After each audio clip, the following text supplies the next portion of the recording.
The council will come to order. All rise and salute the flag. I pledge allegiance to the flag of the United States of America and to the republic for which it stands, one nation, under God, indivisible, with liberty and justice for all. Please remain standing for a moment of silence in honor of our veterans, service members, and those who have given the ultimate sacrifice.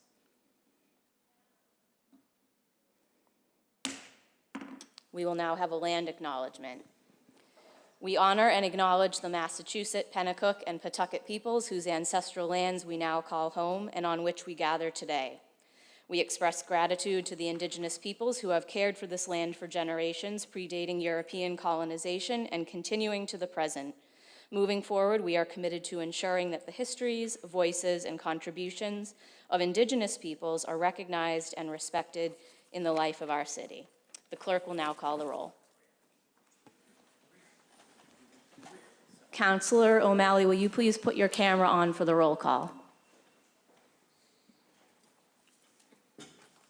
Under the provisions of the open meeting law, for those of you in attendance, please be informed that UMA Urban Media Arts will be recording this evening's meeting, so just to be aware, there will be audio and video recordings of this meeting. Okay. Councilor Cologne Hayes. Here. Councilor Condon. Here. Councilor Crowe. Yes. Councilor McDonald. Here. Councilor O'Malley.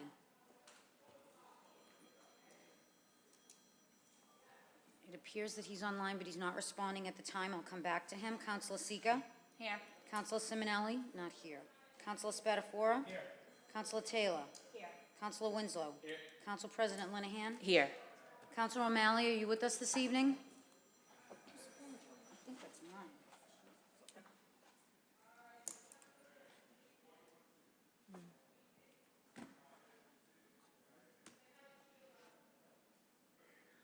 It looks like he's unmuted, but not off camera.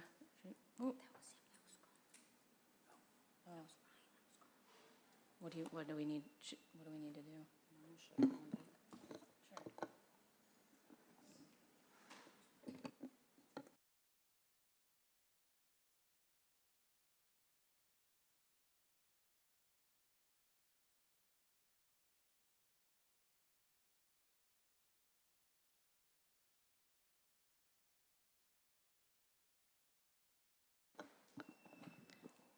We're just attempting to reach Councilor O'Malley to see if we can resolve his technical issues before we finish the roll.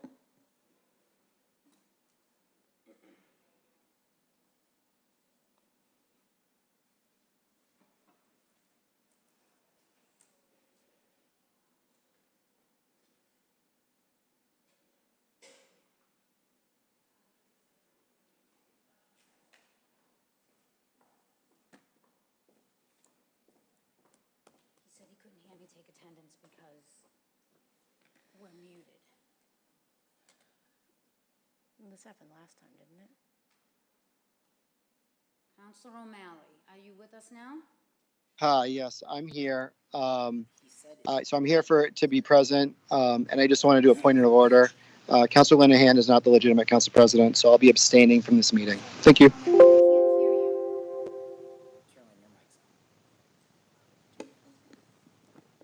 Councilor O'Malley, can you hear us now? I can. Okay, thank you. We had to turn the volume up on our end. We did not hear what you said. Oh, so I'm here. I'm present. But my point of order is that Councilor Linehan is not the legitimate council president, so I'm abstaining from this meeting. Thank you. Did he say he's abstaining from the meeting? I didn't really hear him. I don't know what he said. I'm sorry. Did you hear him? Can you hear him out there?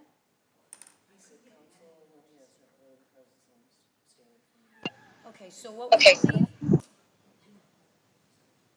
leave? Would you like me to state it again?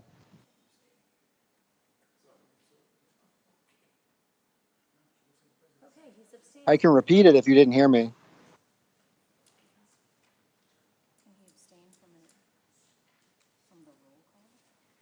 So, if Councilor O'Malley is in attendance via video chat, open meeting law says that all of our votes need to be taken by roll call vote. But if he is intending to abstain from the meeting, do we mark them down as here with, and still do roll call votes? Do we mark them down as not here? Yeah, Voice to, votes? to I'm make, not quite to sure make it which easy, is to make it, steps. to make it easy for everyone, I can drop off and just watch on YouTube. So that, That's fine. Got it. That's Okay. fine. thank you. Counselor O'Malley is not in attendance this evening. Neither is Counselor Simonelli. We have 9 members No, in attendance. We have no, quorum. I am in attendance. I'm here for the roll call. Okay, so he marked him, he verbalized that he's present. He then stated that he is exiting the meeting. So, At 7:10. right, correct. At Correct. 7:10. Thank you, Counselor Sika. So we Thank will you. proceed to do voice votes because we do not have a member on Zoom, correct? I believe that would be the way that we would handle it if there's no questions or Okay. objections with anybody else. Everybody Okay. good with I'm that? okay with that too. I'll drop off. Thank you. Yeah, I don't think he's, Yeah, he's okay. going off. It appears that he disconnected. If he rejoins, can he unmute himself or will he have to request acknowledgement from us to be unmuted? No, he should be able to unmute himself Okay, because he's in there as a council member, okay, not just like a visitor. okay. Then we'll just keep an eye if he comes back and otherwise assume that he'll be spectating as he stated he would. Yeah. Okay, Okay. next order of business. Public comment, I don't believe we had anybody signed up for public comment, and I haven't received anything. Okay, then we can move on to approval of the minutes. Papers 327-25, minutes for the meeting of June 10th, 2025. Paper 328-25, minutes for the meeting of June 17th, 2025. Paper 329-25, minutes for the meeting of June 24th, 2025. Okay, do I have a motion on any of these papers? Oh, I'm sorry, Counselor Winslow, you did have I saw your question by email. Counselor Winslow. Yeah, so just on paper 32825, the minutes of June 17, 2025, there just needed to be a correction to the minutes on paper 30525. Just, it just said 1.2, and it needs to have million after that. We were talking about the trash collection, so that just needs to be corrected. Okay, so add million after 1.2. Yeah, that Okay. would be my amendment there, thank you. Okay, on Counselor Winslow's motion, seconded by Counselor Crowe, all in favor? Aye. Okay, 1.2. Okay, motion to approve as amended. Okay, all in favor? Aye. So that's for 328-25? Or are we doing them all at once, or is that just? We can take one vote for all of them. Okay. Okay, do I have a motion for the approval of all 3 sets of minutes? Make a motion. Okay, on a motion by Counselor Crowe, seconded by Counselor Winslow, all in favor? Aye. Okay, that motion carries. Next order of business. Paper 320-25, order, the city council will vote on whether to engage in the process to change health insurance benefits under MGL Chapter 32B, Section 21 through 23. Okay, so we need a motion by Counselor McDonald to receive the committee report. Yes, please, I apologize for not putting that in there. Okay, do I have a second to that? Okay, all in favor? Aye. Okay, and will the clerk please read the paper, the order? Paper 320-25, order, well, do you want to receive the report before you read the paper? I'm so sorry. We just voted the, You voted to receive it, and Okay. now Councilor McDonald is going to let us know what happened in the Finance Committee with the discussion. okay, Counselor McDonald for the committee report. I can, I'm sorry, thank you for bearing with me. Thank you so much, Council President. So, as Chair of the Finance, the Finance Committee, I just want to report back on the discussion that we had. We had a really excellent and extended discussion 2 weeks ago about this proposal. And a couple things I just want to highlight from our discussion. The first is that the ability to join the Group Insurance Commission is available to all cities and towns in Massachusetts, and it includes about 45 other cities and towns as well as state employees in Massachusetts. So it's a big pool. And the process for joining is very clear and laid out in state law. So it's kind of like it's kind of like a track, and we can vote to get on it, and once we're on the track, then we follow the process to determine whether we ultimately participate. And the trigger to get on that track is endorsement by the city council, which is what we have before us today. This vote by the city council is not an endorsement of any particular proposal. It's an endorsement to start the process of negotiating the proposal to join the Group Insurance Commission. So we asked a lot of questions about what are the differences between the Group Insurance Commission and the current self-insured pool for city employees. And we talked about what happens in the process of negotiating the proposal. A couple of things I just want to highlight. First is that there are some differences at the margins about what is currently offered under the city plan that would not be brought over in participation in the Group Insurance Commission. However, the primary insurance product that we provide for our staff is basically available, or a very comparable product through Harvard Pilgrim is available right now to city staff, and would be one of a few more choices that you would have based on cost and network and things like that. Second is that the agreements with unions and collective bargaining units about the percentage that they pay or other things that are part of the agreement would certainly carry over. It's just that the healthcare provider would change. And this process is an engagement with the unions about the city administration submitting a proposal, getting feedback, and then there's actually a resolution process if they can't come to agreement. The third is that the savings, this is really a financially driven process, and I want to make that clear. The reason the city is considering this is to save money, and the ultimate decision about whether to join the GIC is somewhat based on the savings that are available. So the city has to be able to demonstrate savings overall in the plan in order to move forward, and if that savings can, if we can show those savings, then the plan will ultimately be approved, and a percentage of the savings in the first year has to be directly returned to employees.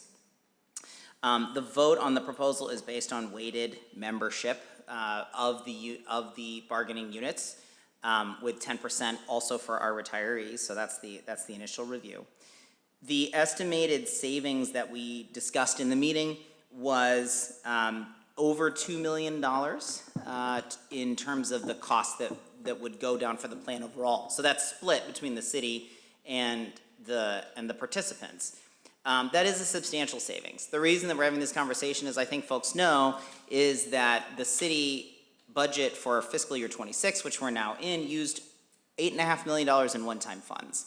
There's no immediate, so we can't do that again next year, right? So as one of the things we're considering, this could be potentially $2 million or more of helping to close that gap. And if this is not a path that we end up going down, we have to find that savings or that income someplace else.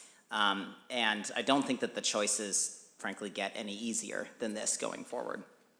So I just want to keep front and center that our goal is to, our goal was at the City Council was to review all of the details and what the process looks like, to provide that transparently to the public and to our city employees who would be directly affected. Speaking, just to speak for myself, I think I observed us really trying to make sure that there were not hidden benefit reductions somehow in this. And we asked a lot of questions about the comparability of the coverage going from the current plan to the GIC. We were joined in that meeting by the city's consultant, Sue Shalou, who is also available online right now to answer questions if there are questions about this. Let me see if there's anything else. So it was a robust conversation. I also just want to share that we did send a recording of that meeting, as well as a recording of the initial meeting that the mayor's staff had with the unions about this process, and the current GIC benefits guide, all to all city employees, so that they could take a look at that and directly apprise them that this meeting is happening for us to take a vote. So we really wanted to make sure that the city we said we would do that in the meeting. I just want to confirm with my colleagues we did in fact do that. You all received the same information. so that it is, again, all transparent and on the table. So I think that covers my summary of our discussions, and happy to entertain questions, and I'm sure we'll get to more of that in the discussion as we move forward. Okay. Thank you, Councilor McDonald.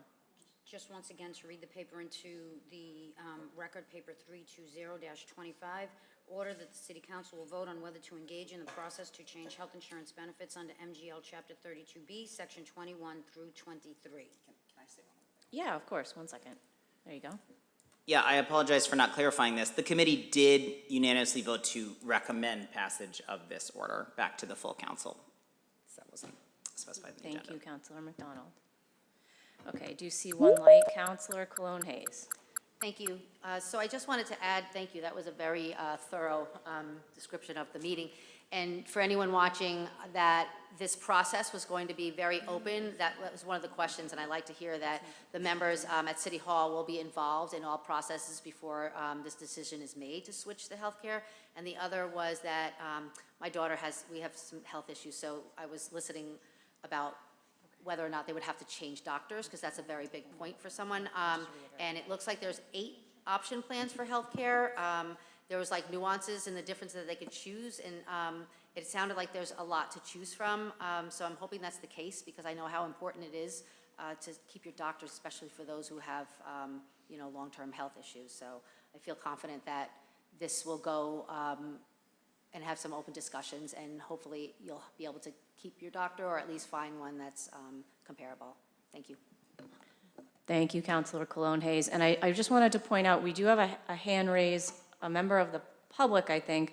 I just wanted to reiterate, at this point, we're not taking public comment or interaction on the negotiations, the plan. The next phase after the council takes our vote will be authorizing the mayor to engage the process of beginning discussing and negotiating with the unions and their leadership. So that would be the point where, questions, comments, and engagement would be appropriate.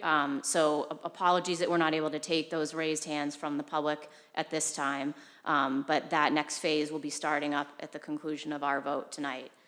Do I have any other questions from the council? Or does anybody from the city staff want to address the council? Or if we have questions, or if there's anything that you want to clarify or add? Folks are good? Okay. It's just, I'll talk for a Okay, Councilor Sika. if you want me on, thank you. I think that this agenda item this evening, it's a no-brainer. If we have the ability to kind of keep a comparable insurance plan that we are all currently on, and save to what Chuck told me could be $5 million. It might not just be $2 million, it could be upwards of $5 million, instead of us having to make some extremely hard and important cuts next year to the budget. I think this is a way that we can keep everybody here employed while saving a ton of money. So I think this is an important thing for us to do. It's just to allow them to entertain the idea and to do the research to see if this is something that we want to do. It's a no-brainer as far as I'm concerned, so thank you so much. Thank you, Councilor Sika. Councilor Winslow. Yeah, no, I definitely say we had a very great presentation in Finance Committee and had asked a lot of questions. I think that those were answered, and I do think that it is the potential to save upwards of $2 million in a very tight budget future is something very important we need to explore with in the city and within our employees. So the process is a firm process, but I think it's a fair process, and it also the employees benefit. And as someone my family situation is, I was a state employee. My wife was a state employee. Our insurance has always been group insurance commission. We've been very satisfied with the choices we have. So it's great that we're doing that. So I think it is, if this makes the most financial sense for the city, we really need to explore this. So I'm very supportive of this. Thank you. Thank you, Councilor Winslow. Councilor Condon. Thank you, Madam President. With the people that were in that room and the people that I know who will be doing the negotiating, I feel very comfortable that they'll come out with a good product for employees, and I'm sure they'll be happy, so I look forward to seeing what they bring back to us, and wish them luck. Thank you. Thank you, Councilor Condon. Councilor Spatafora. Without trying not to be repetitive, but I will, I want the public, especially the people who came out to hear this, as well as the people online, while this debate might seem very efficient for a city council meeting, there was a lot of great questions, both in terms of facts and information from the city resources. That was debate, and I think everybody here at the council, first of all, wanted to know how it affected the end user, meaning our employees. And this is just step one, and we always want to make sure that their voice is heard too. While certainly cost is the primary factor, we also have to realize that this is changing coverage to some degree, and we want to make sure that somebody doesn't lose coverage. That's probably the biggest asset, people getting their plans now. So that will be met. We've heard there's some great opportunities. There's probably some things we have to make sure we dot our I's and cross our T's. But if you didn't get an opportunity to see that last meeting, I think there was a lot of great questions that I was able to at least feel a little relief knowing there'll be a longer process, and a lot of the steps along the way will have input. So this might be a fast meeting, but it's not something that we weren't prepared for. Thank you. Thank you, Councilor Spatafora. Before I go to Councilor McDonald, who I suspect is going to make a motion, I just want to speak quickly from the chair. Without wanting to be the fly in the ointment, I think I'm probably the only outlier here. I am having trouble supporting this. I understand the reasons why we need to do it. I recently switched to the city insurance from over 15 years on the GIC. My experience wasn't as positive. I'm a big believer in the self-insurance model that we have. I talk up our benefits a lot to prospective employees. I particularly hear from young women who are coming into the city looking to build their career here, and I'm always very proud to talk about the things that we offer, the access to different hospitals, the access to, just having a baby here, being able to have lactation services and being able to find a pediatrician within the city, and just things that I think are going to be a different experience moving forward that are unique to people who identify as women, people who have children, people who have chronic conditions. I have concerns about those things. I'm not saying you can't get great coverage under the GIC, and I have full faith in the negotiation process and the folks that are going to be in the room. I'm not going to be supporting this tonight. I think I'll probably be the only no vote. I have full confidence that we can craft a good plan, and I think the right people are going to be in the room and will get us the best thing that we can have of all the options available. I hope that as we move forward in the process, recognizing that the trade-off is likely jobs, I'm fully aware of that, I hope that we can find a way to keep some of the really attractive and positive wellness benefits that the city offers right now, such as the diabetes plan, such as the wellness benefit that allows people to have money in their pocket to offset things like co-pays, like those out-of-pocket things that can really add up if you do have, like I said, a chronic condition, a child with a chronic illness, just those things that really make a difference of what people pay out of pocket. Those are things that I think are unique to Malden and really make us a great place to work. So if we can find ways to retain those as we move into the GIC, I think they will help us to become still a place that we can be really proud of to offer great benefits. So with that, or Councilor Clone-Hayes, did you want to speak again as well? Yeah, thank you. Okay, 1 second, let me get your light on. Hi, no, I thank you for bringing that up, brought up a question. So just to be clear, we're gonna vote to enter into a process that will go through all this. At the end, we can still vote, or they can still vote, no, they don't want it and choose. So we're not voting tonight on this. Yeah. Yeah, so I that's- think Councilor I'm McDonald can sure clarify that's, the next steps. I know that's what we're doing. I just wanted to be clear out there just for anyone else, because when you had brought up a good point. I just wanted to make sure that we know that we're voting only to move into the process and not that this definitely will move this way, although it probably likely will. Yeah, Okay. I think it's not coming back to us, though. That's why I just Got really it. want, I it's see. hard for me to not vote my conscience I on this, see. because I feel very torn on it, and we're putting it out into the world and trusting others to take it past Okay. this point, so. Okay, no, that makes sense. Thank you. Sure, okay, Councilor McDonald. Yeah, thank you. So I want to make sure I state this correctly, so I'm looking to Maria and Ally, please tell me if I'm not saying this correctly. But my understanding is that, yes, we don't vote on, that's correct, we don't vote again, and also, this is not a standard bargaining table situation where it's just about coming to agreement. If the city can demonstrate certain factors, then the state will approve moving forward. The state's not gonna allow that to happen until there is negotiation with the unions, but the bargaining units do not have a veto vote over whether the process moves forward or not. Am I saying that correctly? Okay, all right. Sue, yes, and Sue Shalhoub is on. Sue, that, yes. Sue, if you have, let me just say one other thing, and then I would love to have you, correct anything I've mischaracterized. We also to Council President Linehan's point, we also clarified in the meeting that we retain the ability to offer additional benefits or for bargaining units to negotiate additional benefits.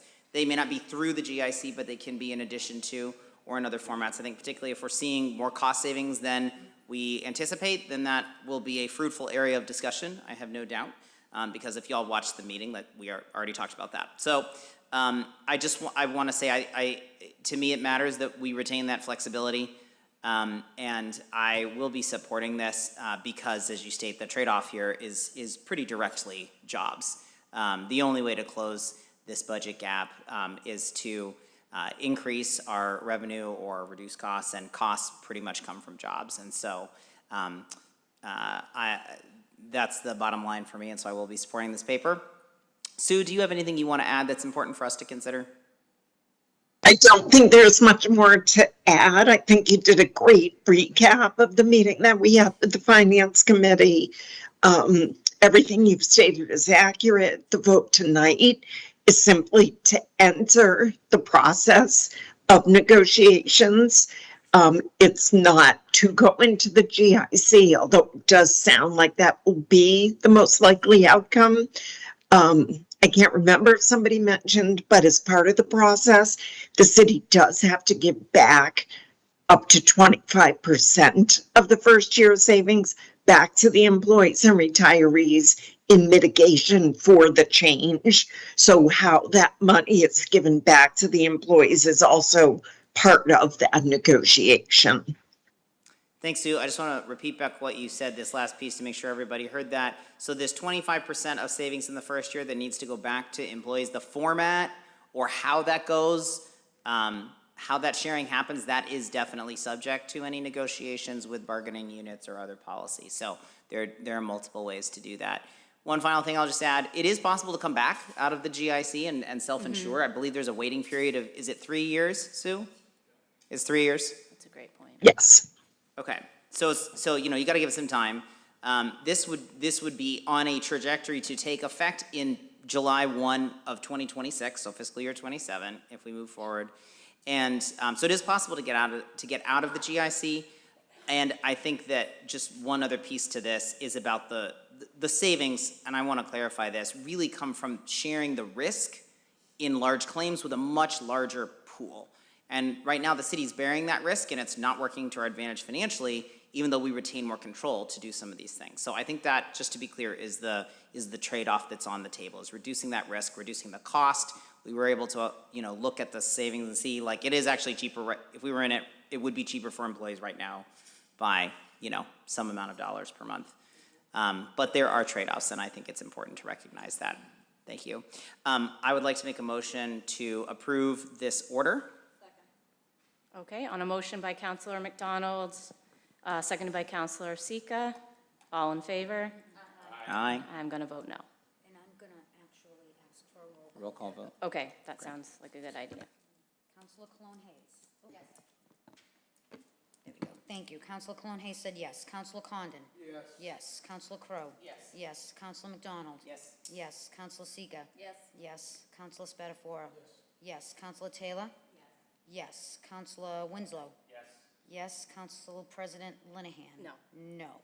So that paper has been adopted Okay, next order by of an business. 8-1 vote. Council President Linehan will communicate to the body the appointments of those who will serve on the ad hoc library and code of conduct committees as was outlined in her memo during the council meeting of June 24th, 2025. No. Do I have a motion to receive the communication? Okay, all in favor? Okay, the communication is received. So I want to thank everyone especially in light of the fact that I wasn't able to be in attendance at the last meeting in June.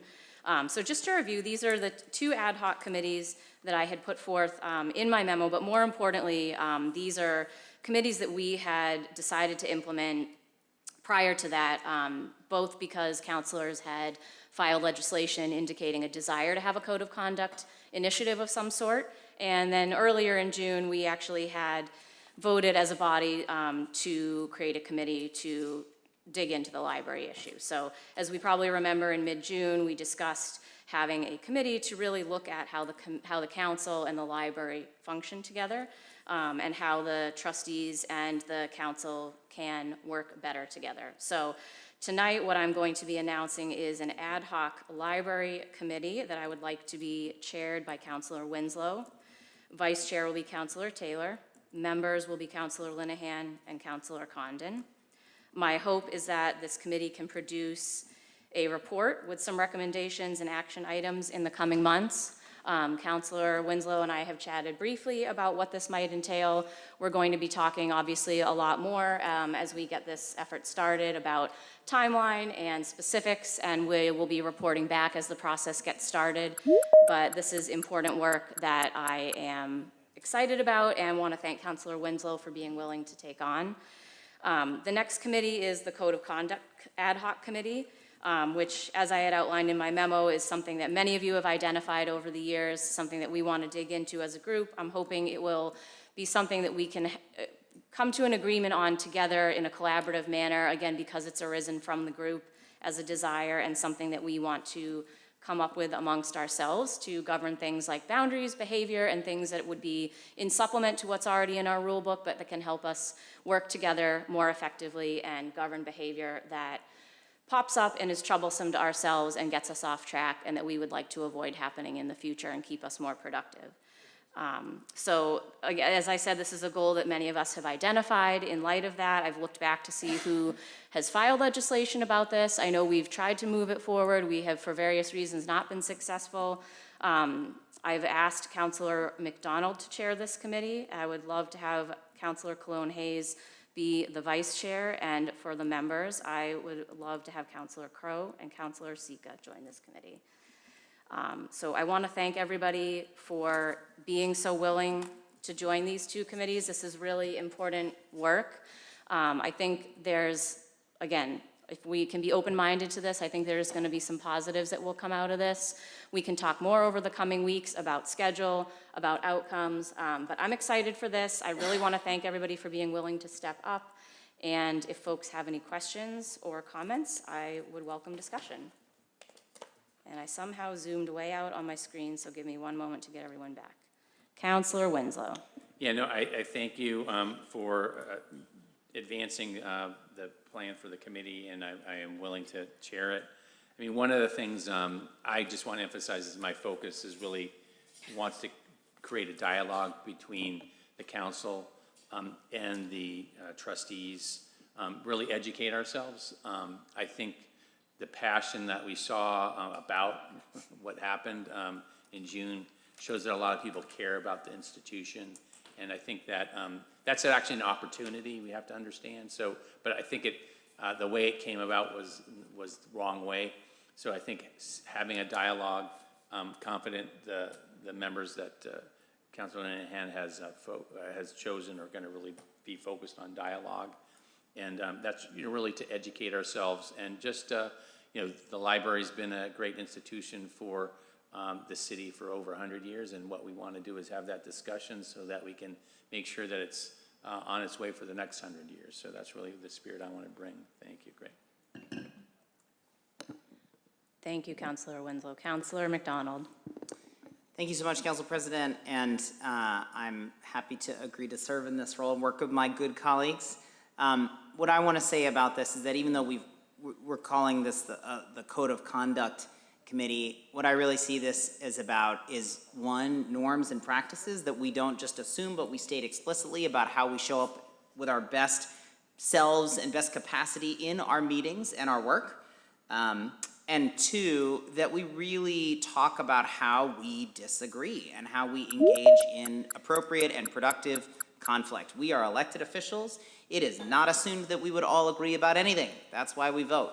But we do not have to disagree and take votes in ways that tear each other down, impugn one another's humanity, and make it difficult for our communities to trust us. We want to build trust in our leadership even when we disagree, because no one is going to agree on everything across this diverse community. And so my guiding light in this is, my kids tend to watch these meetings, like many of our residents, and I want the discussion up here to be something that they can look up to and think those are adults who are conducting themselves in ways I want to be a part of and I want to see for my community. So I want us to be proud about what we do at this table, proud enough to share it with our kids. And I really believe we can do that and do more of that, and not that we'll get it right or perfect. This is not about policing conduct, but it is about trying to more clearly state our goals for doing well together and building one another up and building trust in our leadership. Thank you.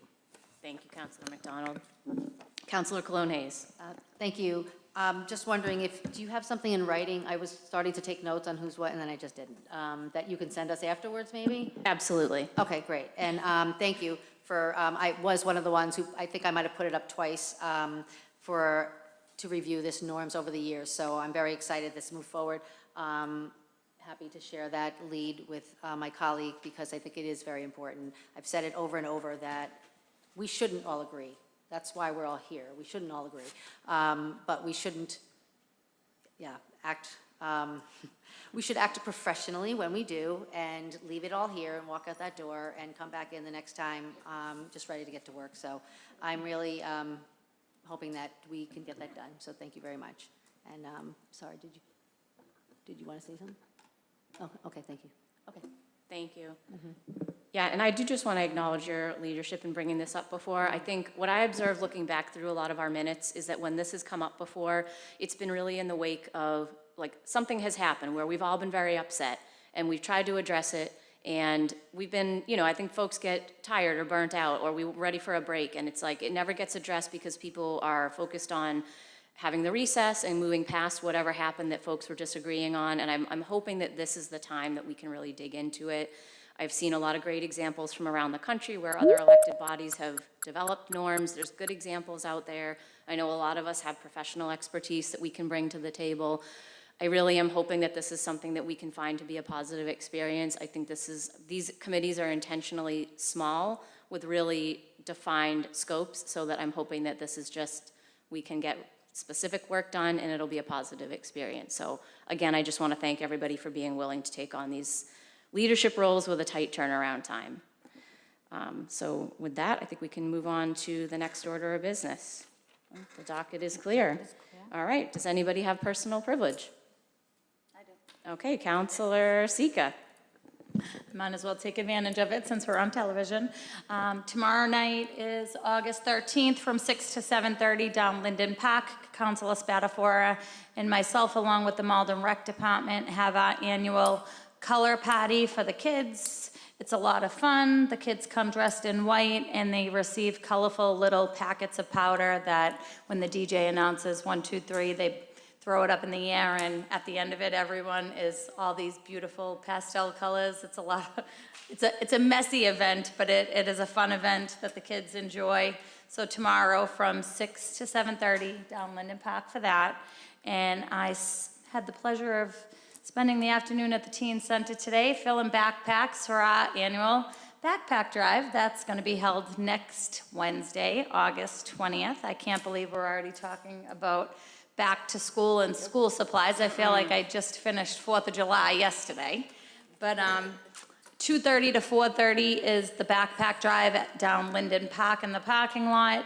If you or your child, any of your children need a backpack, you need to register for this particular event on the Malden Rec website, just so we have enough backpacks for everybody that shows up. So make sure if you need are in need of a backpack or supplies to please go onto the Malden Rec website and sign up for the backpack drive next Wednesday, August 20th, 2:30 to 4:30. Thank you. Thank you, Councilor Ch. Councilor Winslow. Yeah, just wanted to announce, take advantage of the opportunity of the summer meeting. School Committee member Joe Gray and the Maplewood Association is sponsoring a movie night in Trafton Park. So this is the first movie night we're having since the park's been redone. So that's exciting. That'll be this Saturday, starting right after 8 o'clock. So come down, bring a chair to sit if you need to, or blanket, have a little picnic. And the movie is Chitty Chitty Bang Bang, so it should be fun. So come on down to Trafton Park on Saturday evening. Thank you. Great. Thank you, Counselor Winslow. Counselor Taylor. Thank you. So we have a few things that I want to mention. On Thursday at 4 o'clock at the Forestdale Cemetery, we'll be planting a Liberty tree. So I invite everybody to come down and share this experience. Also on Thursday at the BB School, the Malden Rec did a theater camp this summer, and they're doing their final performance, A Wrinkle in Time. That's at 6 o'clock. Starts at 6:30, doors open at 6. So I invite everybody to come down and check that out. The Rec did an amazing job this summer. Yes. So excited for the programs that they did. And I know the kids are really excited to perform this show. And then September 5th, we are doing a back-to-school night, Counselor Simonelli and I. So there'll be more information on that coming out soon, but just to save that date in your calendar, we're going to do a back-to-school movie night on the 5th. Thanks. Sounds fantastic. Okay, seeing no other lights, do I have a motion to adjourn? Okay. Second by Councilor McDonald. All in favor?